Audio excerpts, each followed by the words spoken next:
Alpha King Dorian Blackvale let them throw Tessa Varn's Moon Crutch Rack out of the lower war recovery hall because the victory court did not want the wounded seen before the triumph rite. The first crutch hit the snow like a bone. The second struck harder. By the fifth, no one in the upper hall was pretending anymore that this was cleaning. It was removal. Tessa stood at the foot of the recovery steps with her hands folded inside her patched gray sleeves, while two young war stewards dragged the rack through the archway. The rack was older than the hall itself, built from moon-pale ashwood and iron hooks shaped like crescent claws. Every crutch hanging from it had belonged to a wolf who came back wrong from war. A cracked knee, a torn hip, a shoulder that would never bear shield weight again, a spine that bent when the moon pulled too hard. The court called it clutter. Tessa called it count. War matron Selric Voss stood beside the triumph banners in a coat of white wolf fur too clean for a recovery hall. Her silver hair was pinned beneath a bone comb. Her face held the calm mercy of a woman who had learned how to hide cruelty inside discipline.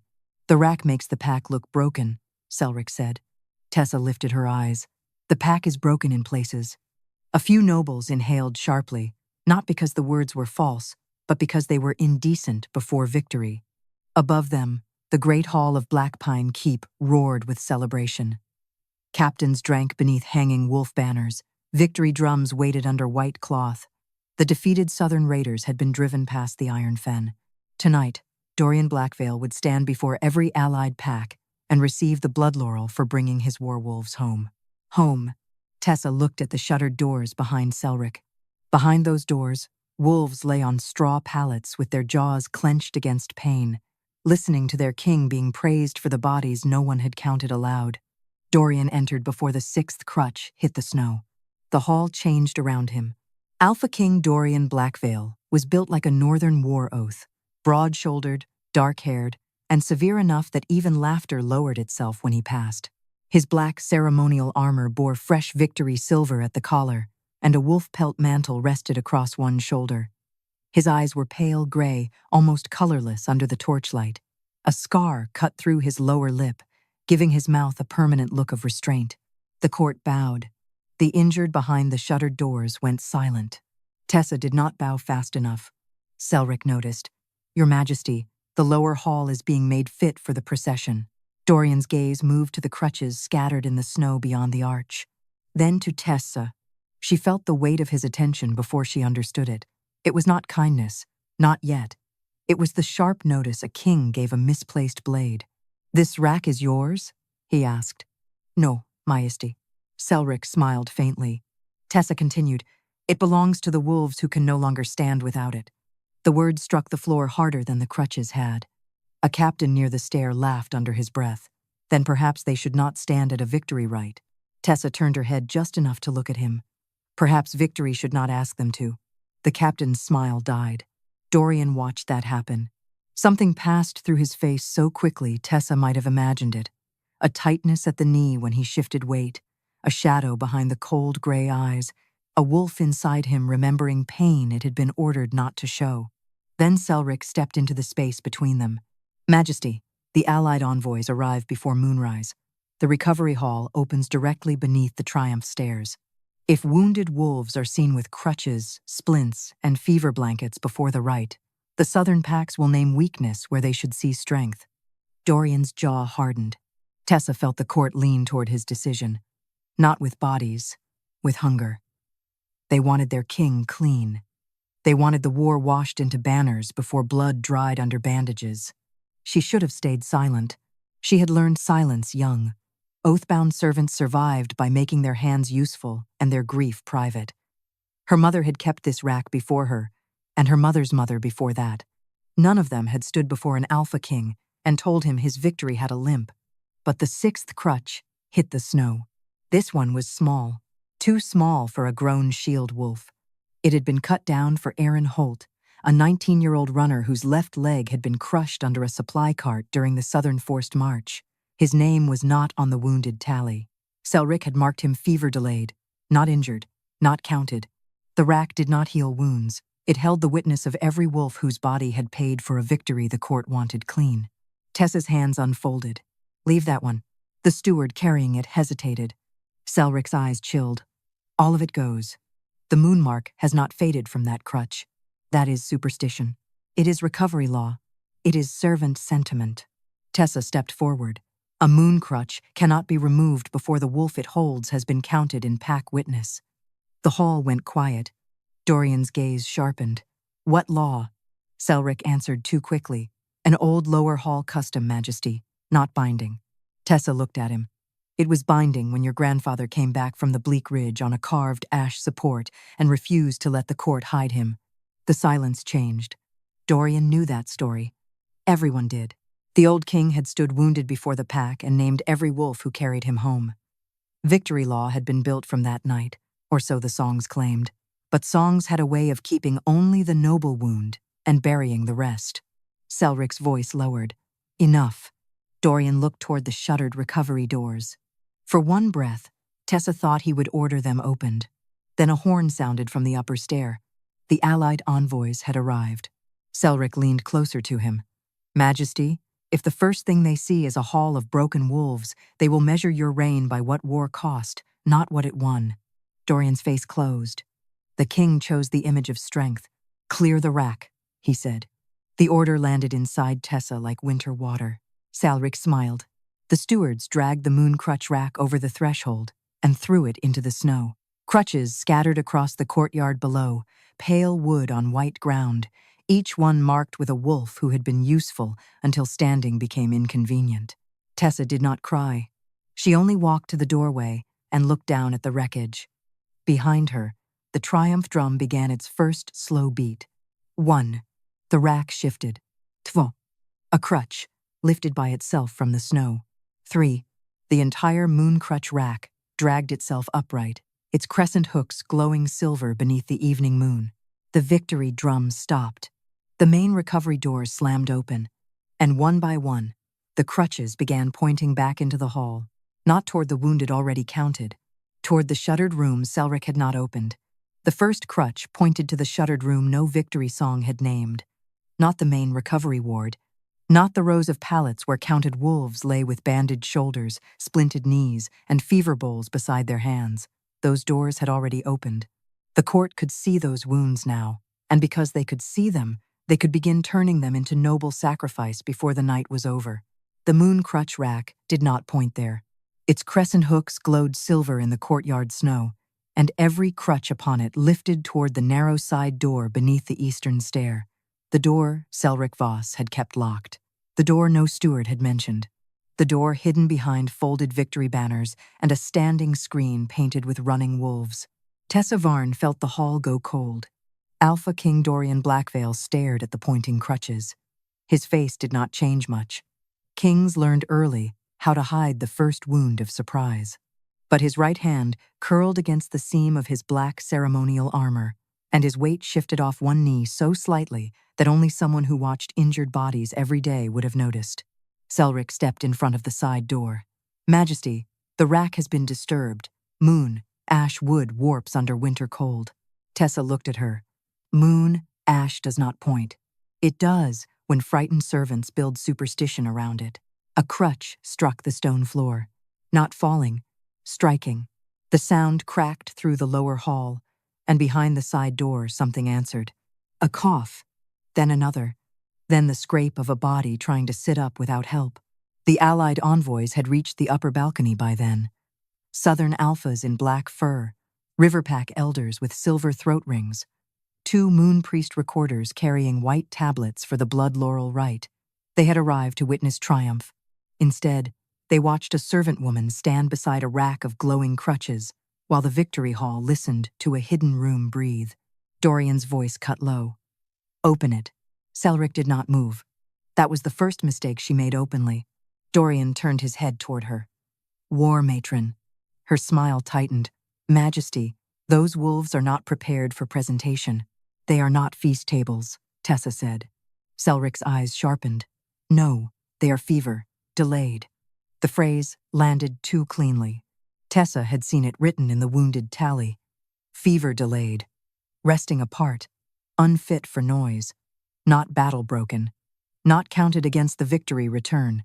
She looked at Dorian, opened the wounded tally before the envoys. Selric laughed softly. A servant keeper does not command victory record. No, Tessa said, the rack does. The Moon Crutch Rack dragged itself over the threshold.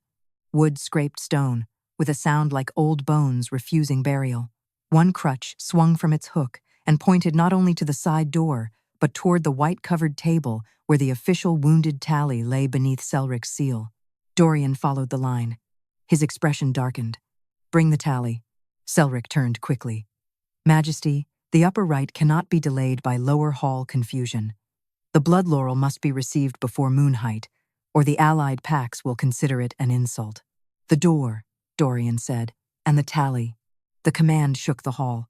2 guards crossed to the side door. Selric's jaw tightened, but she stepped aside. The key turned. The smell came first. Not rot, not neglect. Hidden pain. Medicinal smoke, old blood, damp wool, bodies packed too close because someone had decided a smaller room made absence easier to count. The door opened. Wolves lay inside on low cots, not dead, not fevered, and not whole. Men and women of the Blackvale war lines, a shield-bearer with both hands wrapped in splints, a scout whose left leg ended below the knee beneath a clean cloth, a gray-muzzled veteran with ribs bound so tightly he could barely breathe, a young runner with one crutch cut short beside his cot, Aaron Holt. His face turned toward the light. Tessa took one step before she stopped herself. If she ran to him, Selric would make this grief look personal, so she stood still and let the room speak. The Moon Crutch Rack did it for her. Crutches lifted, one by one, and pointed to each hidden wolf.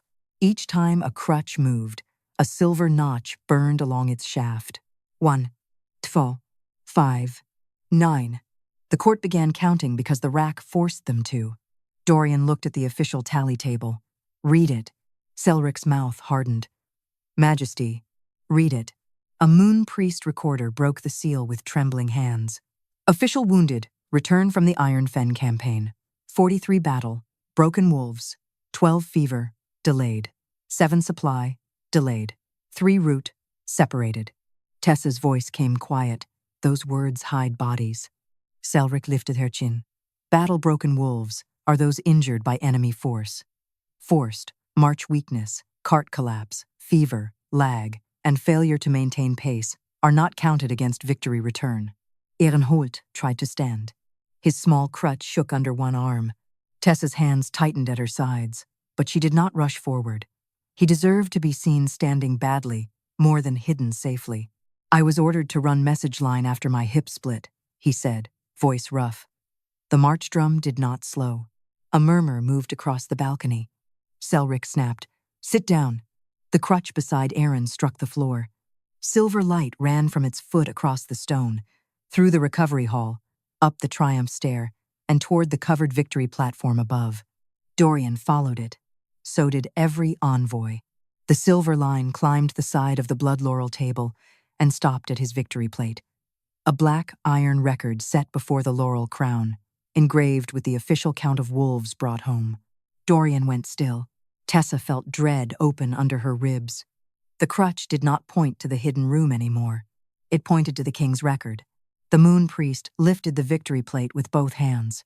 Silver light burned under the polished black iron, revealing a scraped place where a name had been removed from the list of wolves brought home. Dorian's face changed before the name fully appeared. Because he knew it. The hidden letters brightened. Marek Vos.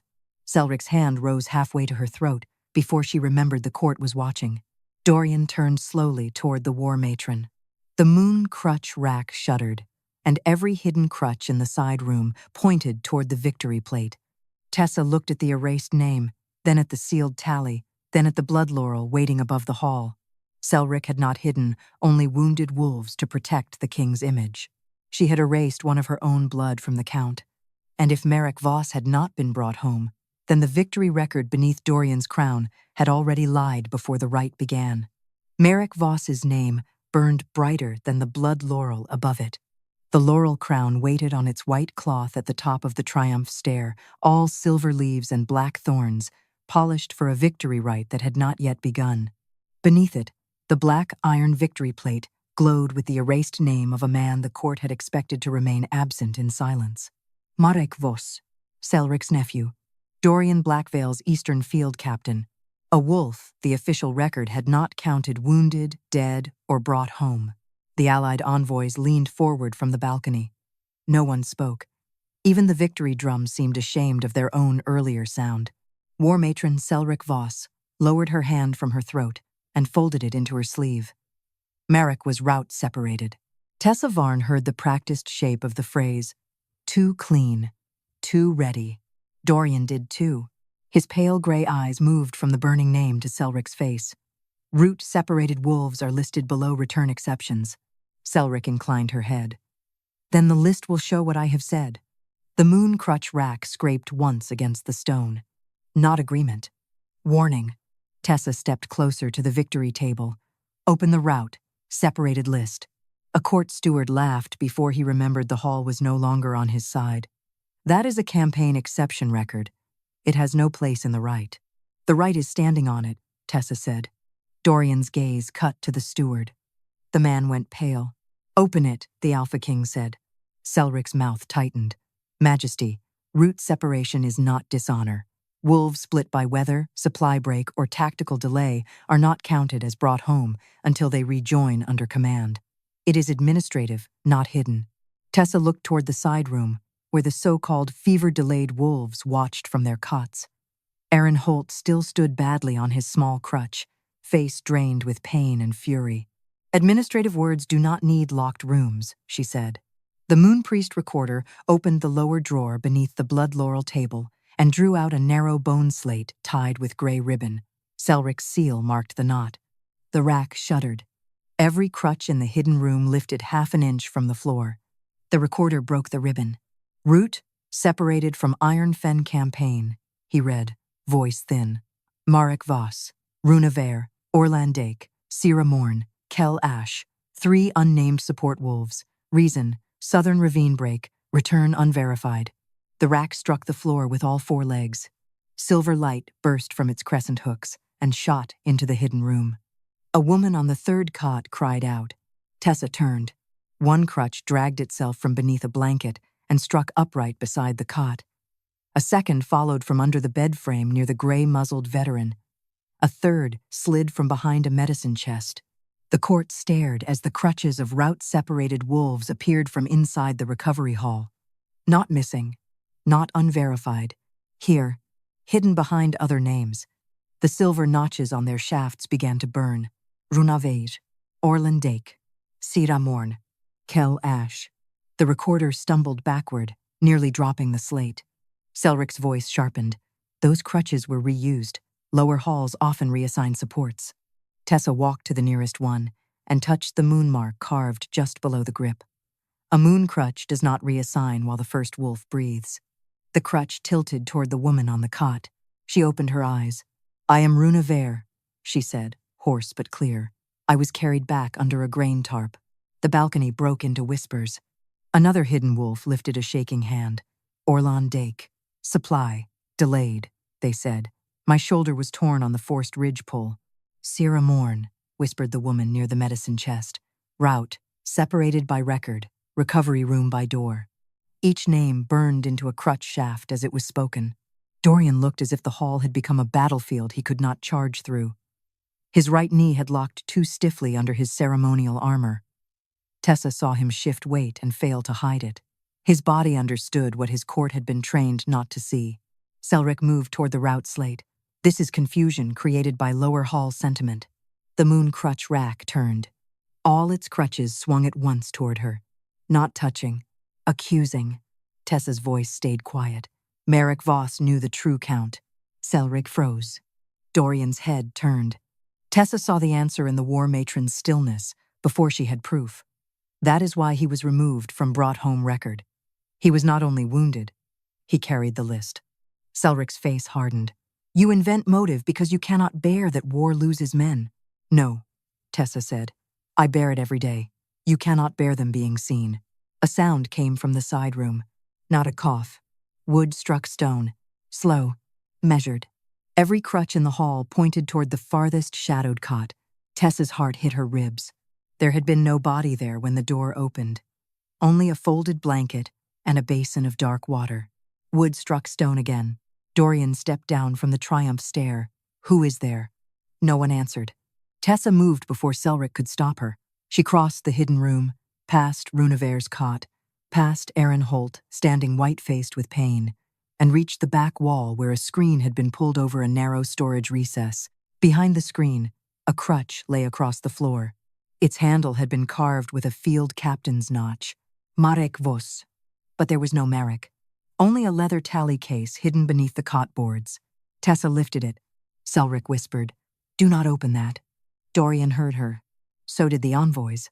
Tessa opened the case. Inside lay a folded strip of moon-treated hide, stiff with dried blood at one corner. Not a letter, a tally. Names written in a field captain's hand.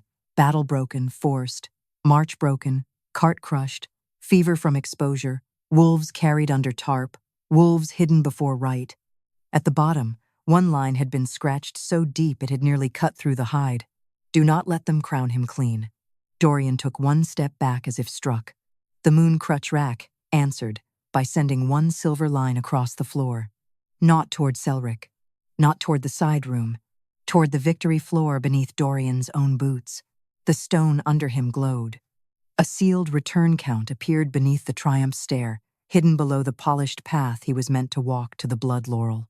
The number burned through the stone. Wolves brought home, altered before rite. Tessa looked from the hidden tally to the glowing floor. Someone had changed the count beneath Dorian's feet before he could stand on it and be crowned victorious. And the Moon Crutch Rack had not yet shown whose hand signed the change. The altered count burned beneath Dorian Blackvale's boots. Not on parchment. Not in ink that could be spilled, scraped, or blamed on a tired clerk. In the victory floor itself. Silver light spread through the black stone under the triumph stair, tracing a sealed return count hidden beneath the polished path the Alpha King was meant to walk before receiving the Blood Laurel. Every allied envoy could see it now. Every captain. Every moon priest recorder. Every wounded wolf watching from the opened recovery rooms. Wolves brought home, altered before rite. Dorian did not step away from the words. That mattered. Tessa Varn saw his weight shift against the old pain in his right knee, saw the instinct to hide it rise and be crushed under something colder than pride. He stayed where the accusation burned, as if a king, who had almost been crowned over a lie, had no right to stand anywhere cleaner. Selric Voss moved first. "I altered the count," she said. The hall turned toward her. Tessa did not. The Moon Crutch Rack did not.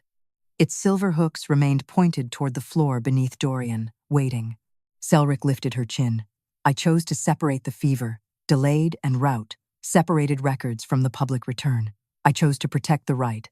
I chose to keep weakness from allied eyes." Dorian's pale gaze cut to her. "You erased Marek." Selric's mouth tightened at the name.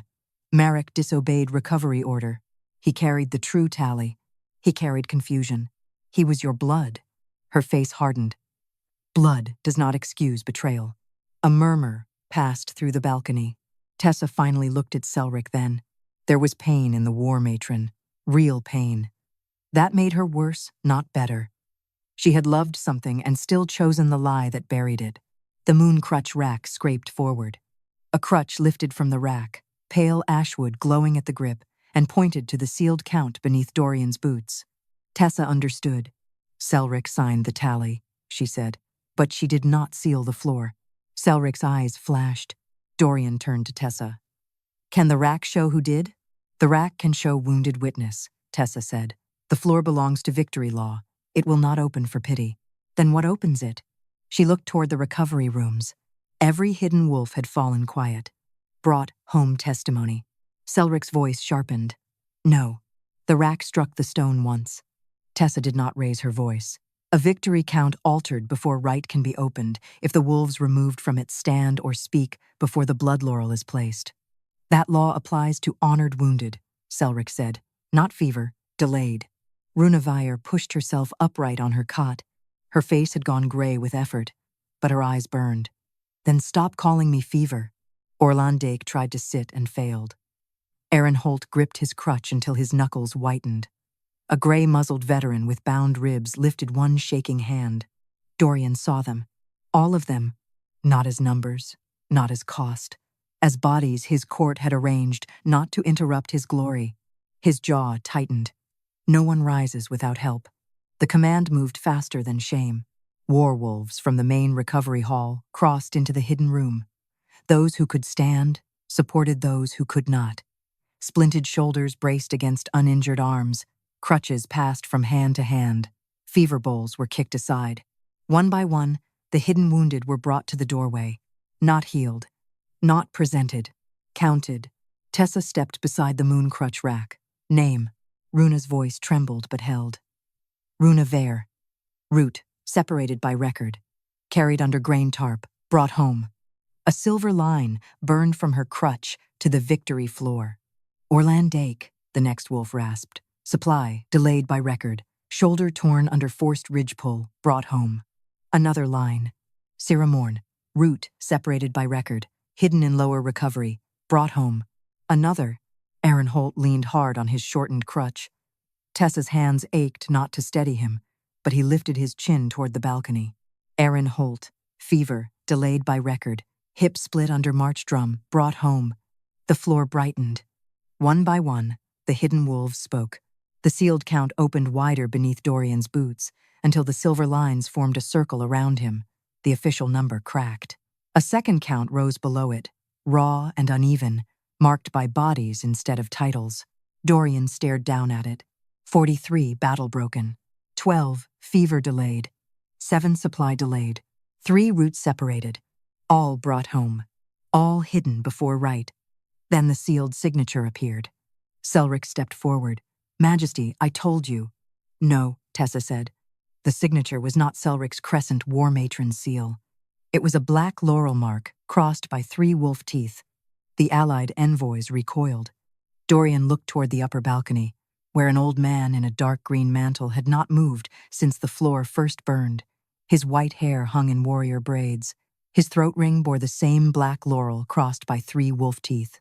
High Chancellor Odrin Vale, keeper of the Blood Laurel rite, the man whose witness made a victory lawful before allied pacts. Dorian's voice went quiet. Chancellor. Odrin Vale looked down from the balcony with the sorrowful dignity of a man who had practiced regret before mirrors. Majesty, the laurel requires clean return. Tessa felt the words strike every hidden wolf in the room.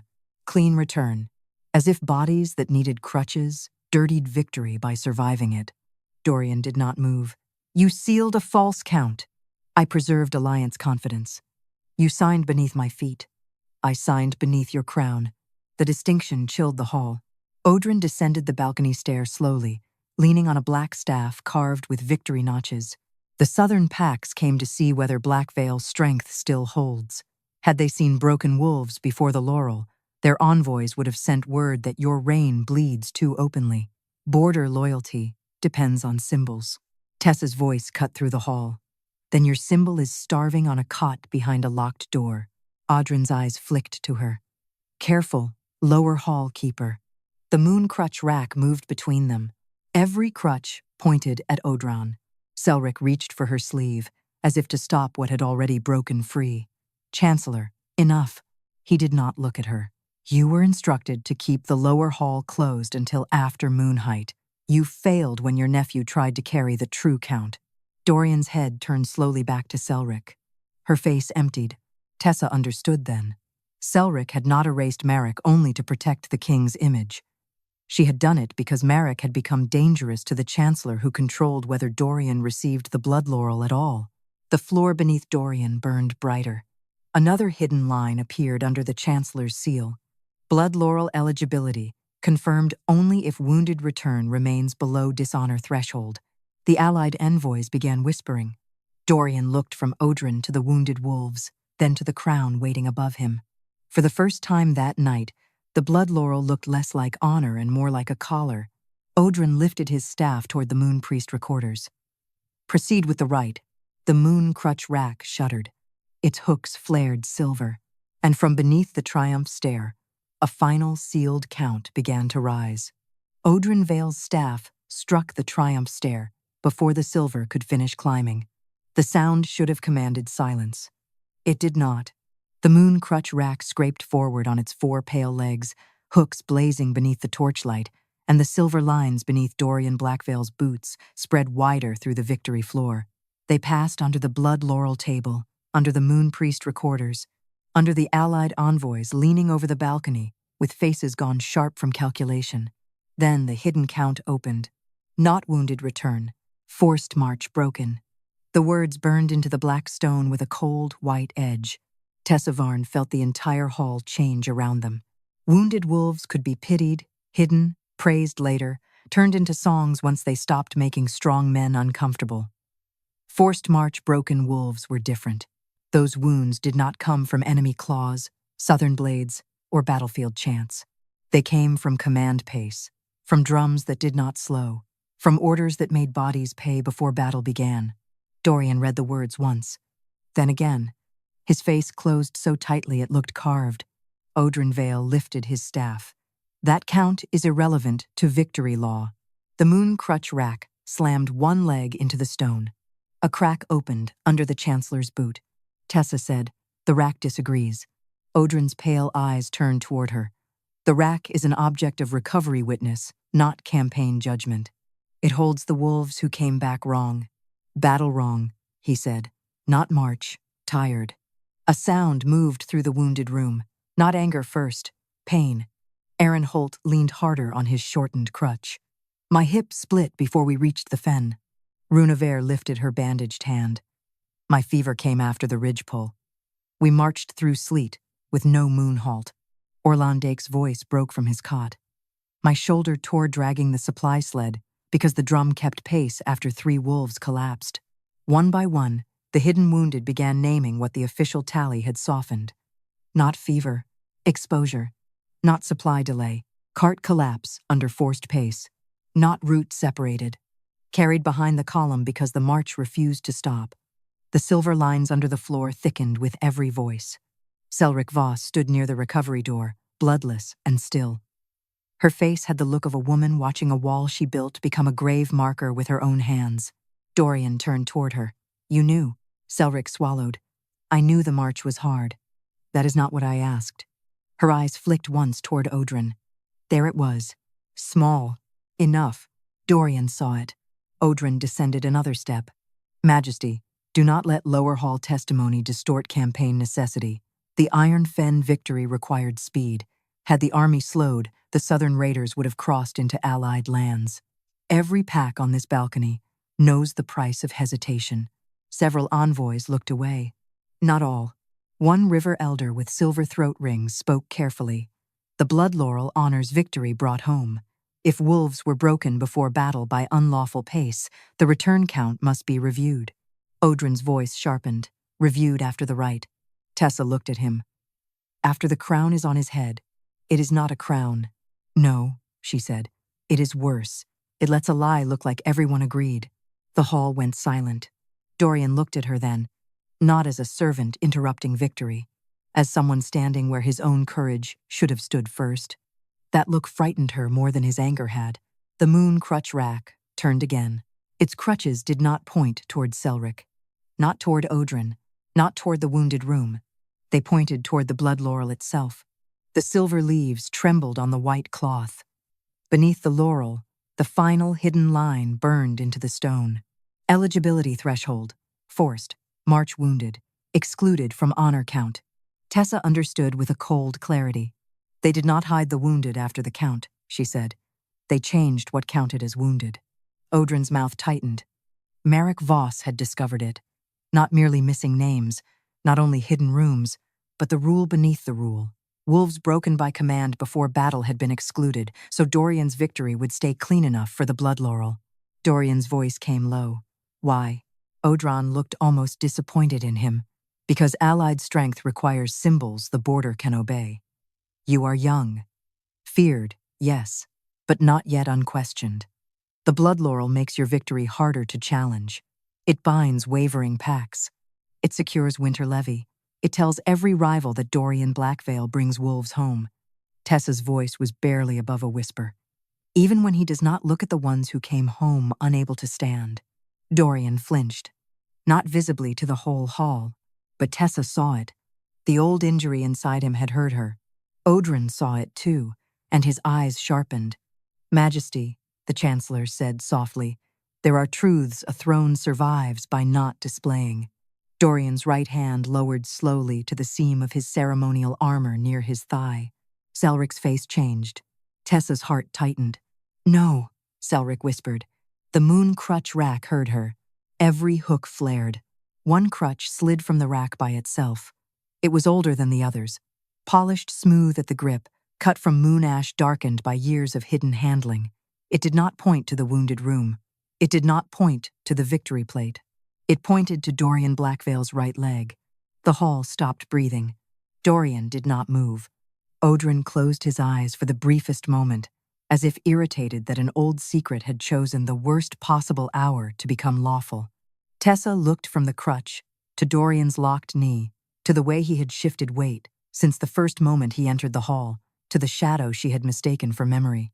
You were counted clean, she said. Dorian's jaw flexed once. The crutch struck the stone. Silver light ran up his armor seam and exposed what the black ceremonial plates had hidden. A narrow brace strapped beneath royal leather, old and perfectly fitted, designed not for healing, but concealment. A private support. A king's crutch made invisible. Whispers broke across the balcony. Dorian's face went cold with humiliation, but he did not step back. Odrin spoke quickly. The Alpha King's old injury has no bearing on Iron Fen. The rack answered by sending a silver line from Dorian's brace to the forced march count. Red Tallow Road. 6 years ago. Pre-battle. Forced pace. Uncounted. Tessa felt the truth land like a blade. Dorian Blackvale had not only hidden wounded wolves, he had been taught to hide himself first. The crutch at his feet tilted toward the Blood Laurel, then toward the recovery room, then toward the floor beneath him. The message was clear enough for every envoy to understand. The king had been made clean by the same law that erased his wolves. Dorian looked down at the brace, then at the hidden wounded standing and shaking behind Tessa, then at the laurel waiting for him like a silver trap. Odrin lifted his staff. Proceed with the rite before this becomes spectacle. This time, Dorian turned on him. But before the Alpha King could speak, the Moon Crutch Rack opened its empty center. Inside the moon ash frame, a final name began to burn. Not Marek Voss. Not Dorian Blackvale. The name of the wolf who had ordered Red Tallow Road. Silver fire filled the hollow of the Moon Crutch Rack before the hall found its voice again. The rack stood between the Triumph Stair and the recovery rooms like something older than ceremony, older than banners, older than the polite lie that victory arrived without leaning on anyone. Its empty center glowed brighter, not with heat, but with witness. The name formed slowly. Odrin Vale. No one moved. High Chancellor Odrin Vale stood halfway down the balcony stair with his black staff in one hand and the Blood Laurel waiting above him, silver leaves trembling on white cloth. For the first time that night, his practiced sorrow failed to reach his eyes. Dorian Blackvale read the name. Then he read the line that burned beneath it. Red Tallow Road. Forced pace ordered before battle. Injured wolves excluded from honor count. The hall seemed to tilt. Tessa Varn felt the wounded behind her breathe in together. Not relief, not yet. Recognition had its own pain when it arrived years late. Odrin lowered his staff. Red Tallow Road was before your reign. Dorian's face stayed still. It was under my body. A few envoys shifted on the balcony. The Chancellor's mouth tightened. You were not king then. You were an heir being tested for command. My knee split on that road. And you still reached the battle line, Odrin said. That is why the Pax trusted you. The Moon Crutch Rack struck the floor. Every hook flared silver. Tessa looked at Dorian's right leg, at the hidden brace beneath ceremonial armor now exposed in narrow moonlight. He had not moved to cover it. He had not ordered the hall to look away. Yet his hand had curled so hard at his side that the knuckles whitened. Odrin saw the weakness and pressed it. Majesty, do not mistake personal pain for unlawful command. Every ruler is forged. Your injury became proof that Blackvale blood did not break. No, Tessa said. The word left her before caution could stop it. Odrin turned. Lower Hall Keeper, you are far from your place. My place is beside wolves whose bodies were used to decorate someone else's strength. A dangerous quiet spread. Tessa felt it. She felt Dorian feel it too. Odrin's gaze sharpened. Careful. Tessa looked at the rack. A crutch is not proof of failure. It is proof the body kept living after command spent it. For a moment, no one spoke. Then the Moon Crutch Rack moved. One old moon ash crutch slid from its hooks and crossed the floor. It stopped before Dorian, angled toward the exposed brace under his armor. Not accusing. Offering. The hall understood the difference badly. Whispers broke open. Dorian stared at the crutch. Tessa saw the battle inside him more clearly than she wanted to. Not fear of pain. He knew pain. Fear of being seen, needing what kings were taught to hide. Fear that every wolf in the room would watch the symbol of Blackvale victory become a man who had once required support. Selric Voss spoke from near the recovery door, voice low and strained. "Majesty, you do not have to answer that." Dorian looked at her. She lowered her eyes too late. He understood then that she had been protecting not only the Laurel, not only the court, not only Odrin's threshold. She had been protecting the version of him she believed the pack needed. The version that could not limp. Dorian reached down and unfastened the lower plate of his ceremonial armor. The sound of the clasp opening carried farther than any drum. Odrin's face went pale with anger. "Majesty." Dorian removed the black plate from his thigh and set it on the floor. Beneath it, the brace was plain. Moon, iron hinges, leather straps, old pressure marks shaped by years of use. Not decorative, not temporary. A hidden support fitted so perfectly it had become part of his silence. The old crutch at his feet glowed. Dorian spoke without looking away from it. Dorian Blackvale, Red Tallow Road. Knee split under forced pace before battle. Recorded clean by order of High Chancellor Odrin Vale. Brought home uncounted. The victory floor answered. Silver lines raced outward from his brace and struck the forced march count under the Blood Laurel table. The numbers shifted. Not only Iron Fen, Red Tallow Road joined it. Then smaller marks followed, older and newer. Unnamed marches, erased supports, wolves carried on sledges, wolves marked as delayed because no court wanted a victory to limp into song. The threshold under the Blood Laurel cracked. Odrin raised his staff toward the Moon Priest recorders. "Strike that testimony. The Alpha King cannot testify against his own eligibility before the rite." One recorder lifted his pen. The Moon Crutch Rack turned every crutch toward him. The pen fell from his hand. Tessa stepped forward. "The rite cannot proceed while brought. Home count is disputed." Odrin's voice hardened. "The rite proceeds because alliance law requires it." Dorian picked up the old crutch. The hall stopped breathing again. He did not lean on it. Not yet. He held it before him like a witness staff. "Alliance law will hear the count before it crowns me." Odrin's eyes narrowed. "If you force this open, the Blood Laurel may be denied." Dorian looked at the wounded wolves behind Tessa, Runavere breathing through pain, Aaron Holt standing white with effort, Orlan Dake half raised on one elbow, the gray-muzzled veteran gripping another wolf's sleeve so he would not fall. Then he looked at Tessa, not as a king looks at a servant, as a man standing at the edge of the lie that made him powerful. "Then let it be denied." The words struck the hall like a broken chain. Selric made a small sound.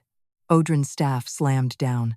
The Blood Laurel lifted from its white cloth by itself. Silver leaves opened like claws. The Moon Priest recorders cried out and backed away. The allied envoys rose from their benches. Above Dorian, the Laurel hovered, no longer waiting to be awarded. It had heard refusal. It had heard disputed count. It had heard a wounded king name himself unclean by the law that made wounded wolves disappear.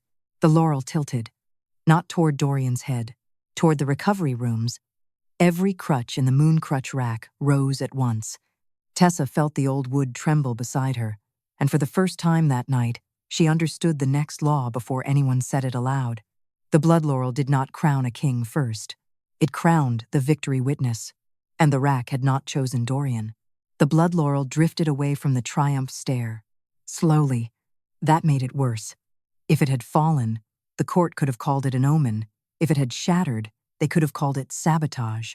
But the silver crown moved with terrible calm, leaving the white cloth where it had waited for Dorian Blackvale and crossing the lower hall toward the recovery rooms.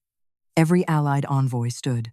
Every Moon Priest recorder backed against the balcony rail. The wounded wolves did not kneel. Most of them could not. They held themselves upright on crutches, shoulders, doorframes, and one another, watching the honor their king had been meant to receive pass above the polished victory path and lower itself before the room where they had been hidden. Odrin Vale's voice cut through the silence. "Stop the rite." The Blood Laurel stopped, not because it obeyed him, because the Moon Crutch Rack struck the stone once, and every crutch pointed toward the laurel, as if warning it not to crown too soon. Tessa Varn felt cold spread through her hands. She understood then what the rack was doing. Not rewarding, counting. The laurel had not chosen a head, it had chosen a witness. Odrin descended the last stair, black staff tight in his grip. The Blood Laurel cannot be placed before recovery servants, fever, delayed wolves, or lower hall equipment. A gray-muzzled veteran gave a dry laugh that turned into a wince. "I have lost blood in 4 Blackvale wars, Chancellor. It is good to know I am equipment now." A few envoys looked away. Tessa did not. Dorian's face had gone still beside the exposed brace on his leg. The old crutch remained in his hand. He held it as if it were heavier than any sword he had ever carried. Odrin turned to him. "Majesty, retrieve the laurel. Command the rite back into order." Dorian looked at the hovering silver crown, then at the wolves standing behind Tessa. "Order is what made this room necessary." The words did not sound loud. They sounded final. Odrin's jaw tightened. "You are angry. Anger is not law." "No," Dorian said. "The Count is." Tessa felt the hall turn toward her. It should not have frightened her. She had faced Selric's coldness, the court's laughter, and the sight of crutches thrown into snow. But this was different. Ridicule pressed down. Attention lifted the floor away beneath her. The Moon Crutch Rack moved closer. One hook opened. Not with fire, with moonlight. A folded cloth bundle slid from the hollow lower shelf of the rack and fell at Tessa's feet. Her breath caught. Her mother's stitching marked the edge. Selric saw it too. "Do not touch that." Tessa knelt. Inside the cloth lay the lower hall witness ledger, not the official wounded tally, not the triumph record, but the old recovery count her mother had kept before fever took her. Names, supports issued, crutch cuts, moon marks, return dates, missing bodies, wolves moved out of sight before rites. Years of careful record hidden inside the rack everyone had called clutter. Tessa had known the ledger existed. She had not known her mother had hidden it in the rack itself. At the top of the final page, written in Tessa's own hand from 3 nights ago, was the line she had been too afraid to submit above stairs. Iron Fen wounded count incomplete. Forced march injuries concealed. Victory rite unlawful until bodies are named. Odrin pointed his staff at the ledger. Private servant writing cannot interrupt Blood Laurel law. The rack answered. Every crutch in the hall struck stone. Once. Twice. Again. The sound became a count. Not drums. Not triumph. Bodies. The ledger rose from Tessa's hands and opened in midair. Silver light crossed the pages, linking each written name to a crutch, a cot, a brace, a wrapped shoulder, a shortened step. Runaveig, Orlandake, Siramorn, Ehrenholt, Kel Ash, Marek Voss, Dorian Blackvale. At Dorian's name, the hall drew one breath. The Alpha King did not flinch. Odrin did. Tessa saw it. "You knew this ledger could bind the rite," she said. Odrin's eyes hardened. Lower hall ledgers were never meant to hold kings. They were meant to hold the truth when kings looked away. Dorian turned toward her. That one look carried more than apology. Apology would have been too easy. It carried the weight of a man realizing someone beneath his stares had preserved the part of his reign. His own court trained him not to see. The Blood Laurel descended another handspan. Not toward Dorian. Toward the open ledger. Odrin moved. Too fast for an old man. He struck the ledger with his black staff. Dorian stepped forward, but the staff had already hit. The pages burst with silver fire. Tessa cried out and reached for them. The fire did not burn her skin. It burned the ink backward, pulling letters from the page and trying to scatter them into smoke. Names thinned, crutch marks flickered. The wounded wolves behind her shouted as the supports in their hands trembled. Odrin's voice rang across the hall. "Uncertified testimony is void." Tessa seized the burning ledger with both hands. Pain did not come as flame. It came as memory. Her mother at the rack, carving moon marks by candle. Her grandmother washing blood from a crutch before sunrise. Wolves whispering names because no court recorder had come low enough to hear them. Tessa herself writing Aaron Holt's shortened support into the ledger, while the upper hall practiced victory songs. The names tried to scatter. She held them. "No," she said. The word was small. The Moon Crutch Rack heard it. The crutches rose from every hand in the hall, not leaving the wounded unsupported, but doubling their weight into silver shadows beneath each injured wolf. Each real crutch became witness. Each witness became line. Each line burned from body to ledger, stronger than Odrin's staff fire. Tessa stood with the ledger blazing in her hands. "Lower recovery witness stands," she said. Her voice shook. She let it. Wounded brought home. Forced. March broken. Hidden before rite. Count denied. The Blood Laurel turned silver-white. Odrin stumbled back. Dorian lifted the old crutch he held and placed it beside Tessa's ledger, adding his own support to the count. "Alpha witness stands," he said. "My name remains." The hall cracked open with sound, not cheers. Hook. The laurel lowered until its silver leaves hovered inches above the ledger instead of any head. Then, Selric Voss crossed the floor. Tessa expected her to stop Odrin. Instead, the war matron drew a small bone knife from her sleeve and cut the moon-mark strap from Marek Voss's empty crutch. The rack screamed. Selric's face twisted with grief. "Forgive me, Marek." The silver lines shattered. Marek's name vanished from the ledger. And somewhere beneath the recovery hall, a hidden door opened. Marek Voss's name did not disappear quietly. It tore. The silver line that had bound his empty crutch to the lower hall ledger snapped across the recovery floor, striking stone, cot legs, bandage bowls, and the hem of Selric Voss's white fur coat. Every wounded wolf flinched as if a nerve had been cut from the room itself. The Moon Crutch Rack screamed without a mouth. Tessa Varn held the burning ledger to her chest and watched Marek's page go blank. Not erased by court ink, severed from witness. Selric stood with the cut moonmark strap in one hand and the bone knife in the other.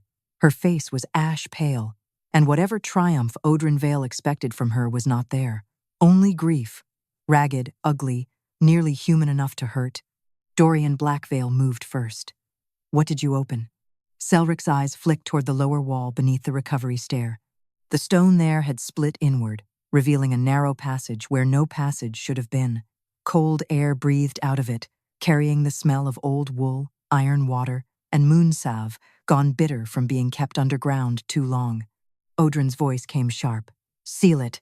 No one moved. The Alpha King did not even look at him. "Open it wider." Two guards crossed the recovery room and pulled at the stone latch.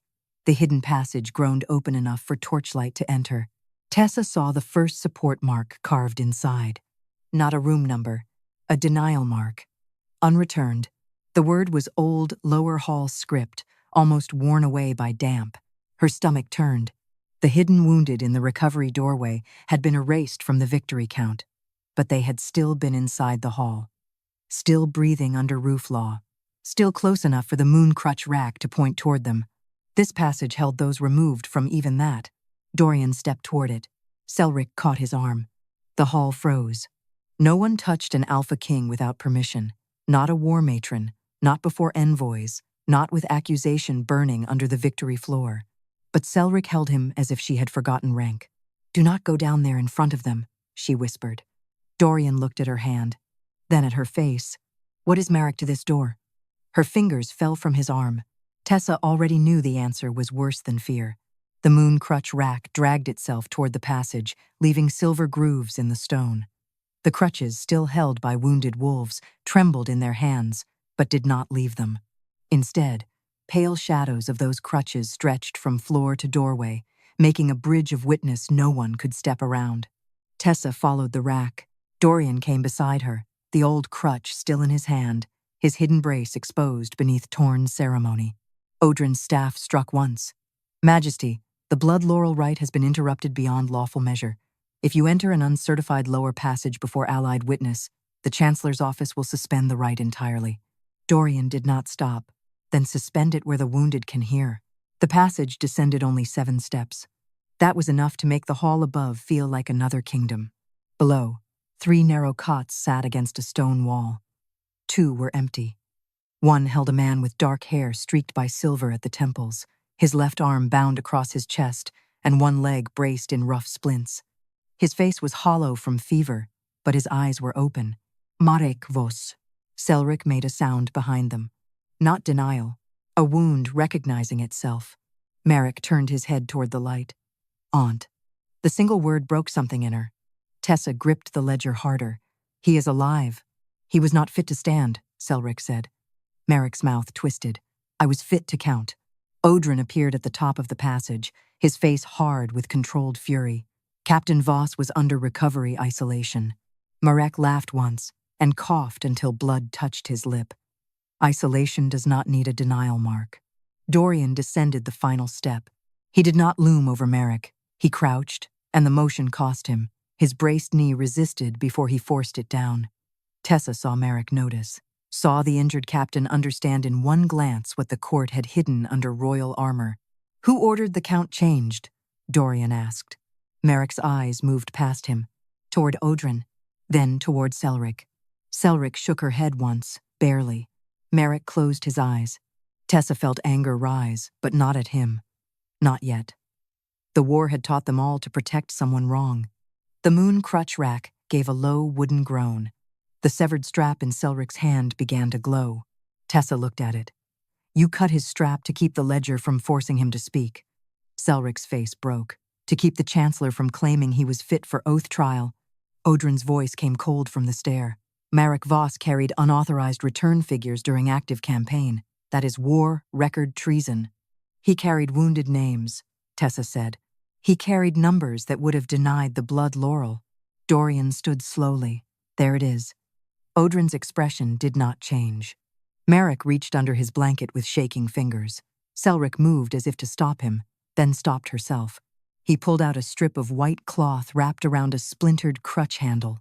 This is what I reached the hall with, he said. Tessa took it.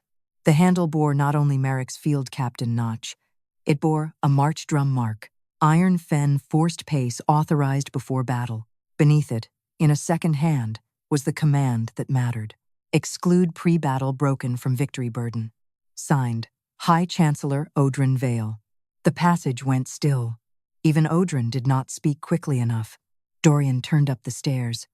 You ordered them broken before battle, then wrote their bodies out of the cost. Odrin's eyes darkened. I ordered pace. War broke them. No, Tessa said. The march drum did not slow. From above, Ehrenholt's voice answered, rough and shaking. The march drum did not slow. Then Runaveir, then Orlandake, then the others, one by one, until the lower passage filled with the same sentence spoken by bodies that had been hidden apart and counted wrong. The march drum did not slow. The Moon Crutch Rack returned the words in silver light. Marek lifted his head. I tried to bring the count before the rite. Selric hid me because Odrin would have tried me for treason before moonrise. Selric whispered, I thought if you lived, I could fix it later. Marek looked at her with terrible gentleness. Later is where they bury us. The words reached the hall above. The Blood Laurel, still hovering near the recovery room, darkened at the edges. Odrin raised his staff. Enough. This time, Selric stepped in front of him, bone knife still in hand. I signed the false tally, she said, voice shaking. But I did not sign his order. She placed Marek's severed moonmark strap on the stair between them. The strap flared silver. Marek's name returned to the ledger in Tessa's arms. Not hidden, not clean, brought home. The Blood Laurel shuddered, and every crutch in the lower war recovery hall turned toward Odrin Vale. Odrin Vale did not deny the signature. That was how everyone knew he had already chosen his next lie. He stood on the recovery stair, with Marek Voss's moonmark strap burning silver at his feet, his black staff held straight before him, his face arranged into the solemn grief of a man about to turn cruelty into governance. Yes, he said. I ordered the exclusion. The hall shuddered with breath. Dorian Blackvale came up from the lower passage slowly. His hidden brace showed beneath the undone ceremonial armor. He still carried the old crutch in one hand, not leaning on it, but no longer pretending it did not belong in the room. Odrin looked at the exposed brace. then at the wounded wolves, then at the allied envoys. And I would order it again if the survival of the Northern Alliance required a clean victory. A growl moved through the recovery hall. Not one wolf.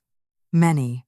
Tessa Varn felt it under her ribs, pain turning toward anger, shame finding teeth. Odrin lifted his staff. Careful. The Blood Laurel has not fallen. The rite is suspended, not destroyed.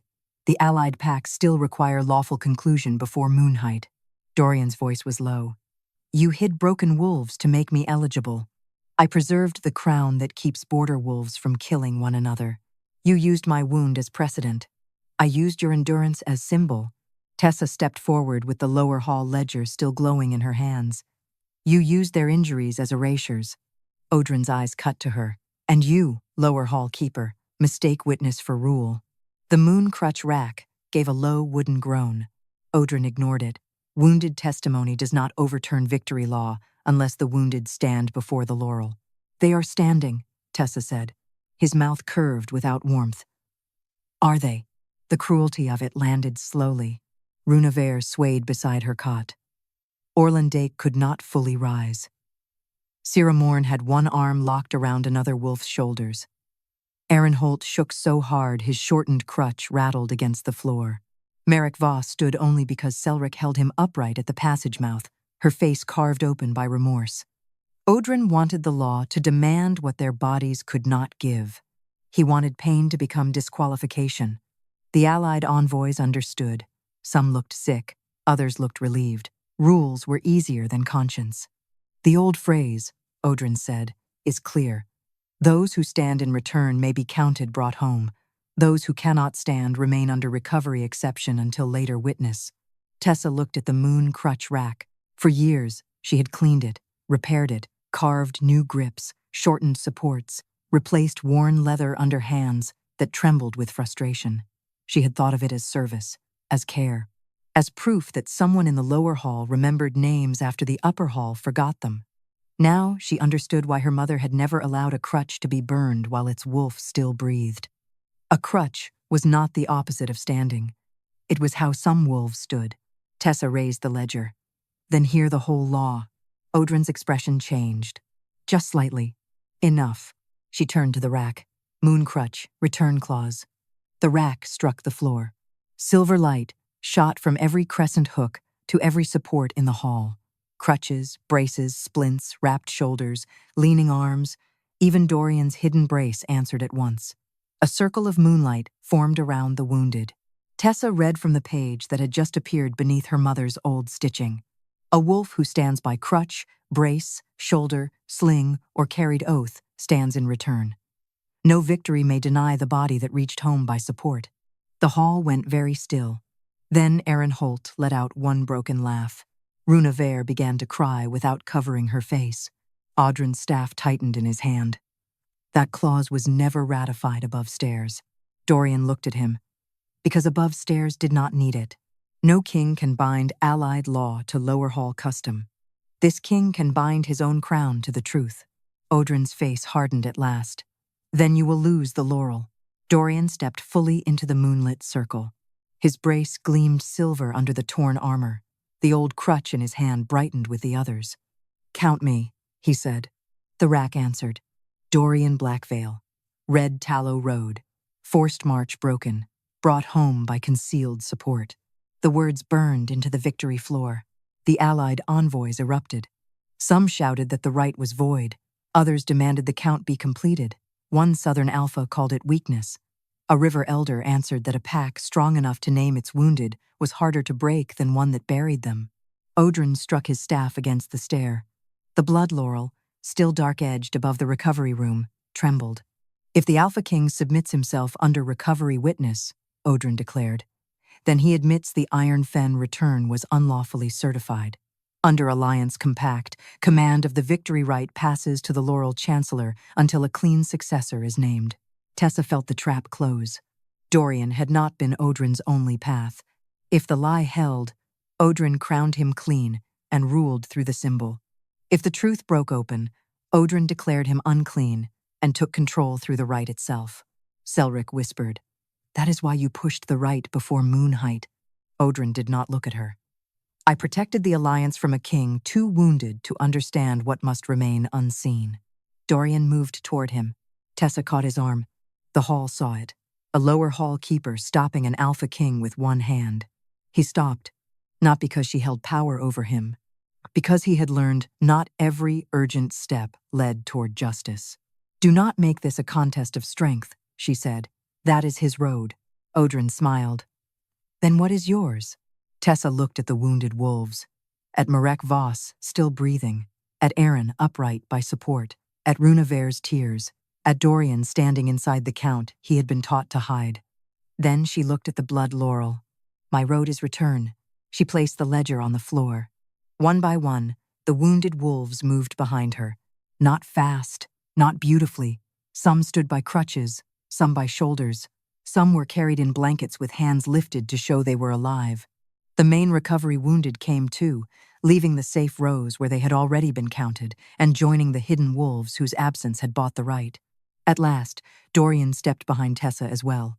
The Alpha King stood with the wounded, not before them. The Moon Crutch Rack blazed silver. The Blood Laurel descended. Odrin's smile faded. The laurel did not lower toward Dorian. It lowered toward the line of injured wolves behind Tessa, every silver leaf turning outward like an open witness eye. Tessa understood too late what Odrin feared most. Not that the laurel would deny Dorian, that it would crown no single head at all. The Blood Laurel split into dozens of silver leaves, and each leaf began falling toward a wounded wolf.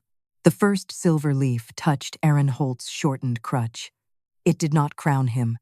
It marked him. Moonlight spread along the worn grip, across the uneven cut Tessa had made when his old support proved too tall for the way his hip had healed wrong. Aaron gasped as the leaf settled into the wood, not as honor over pain, but as proof that pain had reached home. Another leaf fell to Runevair's bandaged hand, another to Orlandake's sling, another to Ciramorn's brace. One silver leaf drifted down the passage and settled on Marek Voss's splintered crutch handle. He closed his eyes when it touched, and Selric Voss made a sound like grief finally losing its armor. The Blood Laurel was no longer a crown. It had become a count. Audrinvale stepped backward as if the silver leaves were blades. "This is not lawful." Tessa Varn stood before the wounded line with the lower hall ledger open at her feet. "It is older than your law. The laurel crowns victory." "No," Dorian Blackvale said. His voice came from behind her, where he stood among the injured, his hidden brace exposed beneath undone black armor, the old crutch in one hand. The hall turned toward him, but he did not step forward. That mattered. He did not leave the wounded to reclaim the center. He spoke from among them. The laurel witnesses return before it crowns victory. The Moon Crutch Rack struck the stone once. Accepted. Odrin's face hardened. If the rite dissolves into lower hall sentiment, the Alliance compact fails. Border packs will question your strength. Rivals will call Blackvale broken. Dorian looked at the silver leaf resting against his own brace. Then they will call us accurately. A murmur passed through the wounded wolves. Not shame, recognition. Dorian lifted his gaze to the allied balcony. The Iron Fen victory count is void until every wolf brought home by crutch, brace, carried oath, fever cot, hidden room, or recovery support is named before pack witness. The Blood Laurel will not be placed on my head tonight. Odrin struck his staff. You cannot refuse the rite without yielding ceremonial command. I yield the false rite. The Chancellor's eyes narrowed. Dorian continued. And I revoke your authority to certify victory witness. The hall went still. Odrin smiled coldly. A king cannot revoke the Chancellor before laurel completion. Tessa looked down at the ledger. The rack shifted beside her. It had one more law to show. She felt it before she read it, the way her mother must have felt, the hidden shelf inside the rack, the way her grandmother must have felt. A crutch was never only wood. She turned the ledger page. If a laurel witness conceals brought home wounded to alter triumph eligibility, she read, the right of certification passes to the keeper of recovery count until the wounded are named.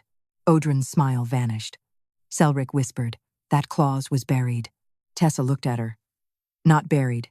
Kept low. The Moon Crutch Rack moved to Tessa's side and lowered its crescent hooks until the top rail aligned with her shoulder, not bowing, not choosing her as queen, saint, or miracle, placing burden where she had already carried it. The allied envoys began speaking all at once. A southern alpha snarled that a servant could not hold Laurel witness. The river elder answered that a servant who kept the count was less corrupt than a chancellor who erased it. The moon priest recorders bent over their white tablets, writing faster than fear could stop them. Odrin lifted his staff toward the recorders. "Strike that clause." Dorian moved then, not with a roar, with finality. He took Odrin's staff in one hand and snapped it across his knee brace.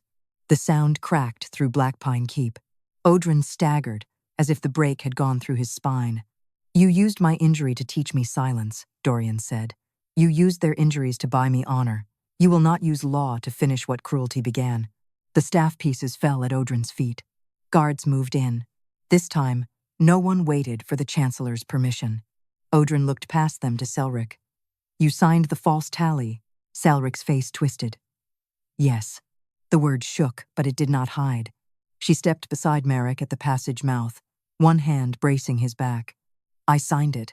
I locked the room. I called bodies fever and rout. I told myself I was saving my nephew from trial and my king from humiliation."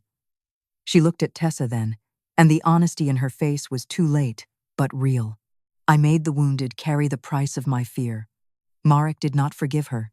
He only remained standing because she held him. That was enough truth for the moment. Dorian looked to the guards. High Chancellor Odrin Vale is stripped of Laurel witness and held for judgment by Pack Council, Recovery Witness, and Allied Record. War Matron Selric Voss is removed from Recovery Command pending testimony from every wolf she hid. Selric bowed her head. No clean redemption. No easy pardon.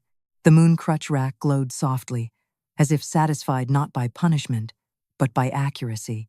Then, Tessa began the count. Not quickly. She named each wolf as the ledger opened before her. Runa Vare, Orlan Dake, Sira Morn, Aaron Holt, Kel Ash, Merrick Voss.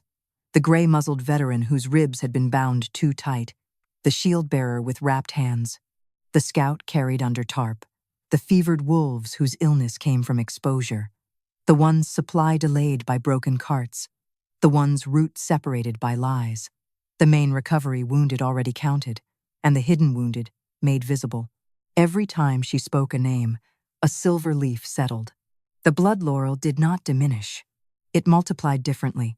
By the time the last hidden wolf was named, the victory hall no longer looked like a triumph chamber. It looked like a pack learning the shape of its own cost. Dorian stepped beside Tessa only after the final name was spoken. He did not touch the laurel leaves. He did not touch the ledger. He looked at her hands, ink-stained and trembling, and then at the rack that had dragged itself through snow rather than let his victory stand clean. "I allowed them to throw out your count," he said. "Yes. I let Selric hide what I was afraid to see. Yes. I cannot ask you to make that smaller." "No," Tessa said. "You cannot." His pale gray eyes held hers, stripped of ceremonial hardness. "Then tell me where a king begins after the rite he wanted has refused him." Tessa looked toward the recovery rooms. "Below stairs," she said, "with the wolves who cannot climb them." Dorian bowed his head once. Not to claim her, to accept the direction. By dawn, the victory banners had been taken down. The blood laurel leaves remained where they had fallen, on crutches, braces, slings, cot frames, and scarred hands. The Allied envoys stayed to witness the revised count because leaving early would have meant admitting they feared the truth more than defeat. The Lower War Recovery Hall was open to the pack, not as spectacle, as record. Dorian stood there without his armor plate hiding the brace on his leg. No one cheered when he entered. The wounded did not need noise. He walked the hall slowly, stopping at every cot, every support, every name Tessa had written before anyone important cared to hear it. When he reached the Moon Crutch Rack, he found Tessa repairing the cut strap on Merrick's empty crutch. "You should rest," he said. "So should half your kingdom." A faint, painful smile touched his mouth. "Then we will learn." Outside, the first morning bell rang over Blackpine Keep. Not a triumph bell, a recovery bell. And from that day forward, no Blackvale victory could be sung until the wounded had been counted standing, sitting, carried, braced, or held because a pack that hid its broken wolves had never truly brought them home.